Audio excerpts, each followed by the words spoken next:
Mu kaweefube bw'okukuuma obutondebwensi, abayizi bakubiriziddwa bulijjo okusimba emiti okulaba ng'ensi efuna embeera ennungi. Bino byogeddwa ba kampuni ya Harris International esogola ekyokunywa kya Ona bwe babadde bakyaliddeko essomero lya Matters we Nasalan Primary School e Namugongo Sonde.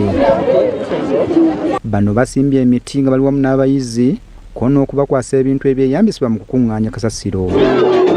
Masembe Brian akulira ekitongole ki Go Green agamba nti kino bakikola okubagazisa abaana okukula nga bamanyi omugaso gw'okukuuma obutondebwensi. Uganda gye tulimu ennaku zino n'ensi yonna okutwalizaamu yeetaaga okussa amaanyi mu kusimba emiti, mu kutereeza obutondebwensi, obutatema bibira, ate ekyo tetusobola kikola nga tetuyigiriza abaana kuva mu buto kwagala nsi yaabwe na butonde bwa nsi. Ahumuza Comfort okuva mu kitongole kya Harris International ayogedde ku nteekateeka eno era n'akuutira abayizi okusimba emiti okuviira ddala ewaka waabwe. Leero ku ssomero lino tubadde tuze okubaweereza ku bintu emanyi nga recycle bin oba litter bins basobole okuba nga balabirira obutonde bw'ensi, naye tusobodde n'okukola kino okusima emiti awali egy'emiyembe. Ow'olu Gerard omukulu w'essomero lino asanyukidde enteekateeka eno kuba eyamba abaana okumanya obukulu bw'okusimba emiti n'okugikuuma.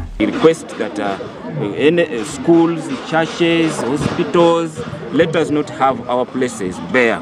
Let us have our places filled with these trees, and we train these children at early age. Like now, Go Green has come to our school. We train the children the importance of trees, so that as they grow, we find that our environment is really green. Babayizi wano batubuulidde ku bukulu bw'okusimba emiti era ne bakubiriza bannaabwe okugisimba. Abato bannange abali ewabweru okusimba emiti ogirabirira babeere nga basimba emiti bagifukirire nga buli lunaku naye daily. Shafik Galiwango, BBS Terefayina, Gambuuze.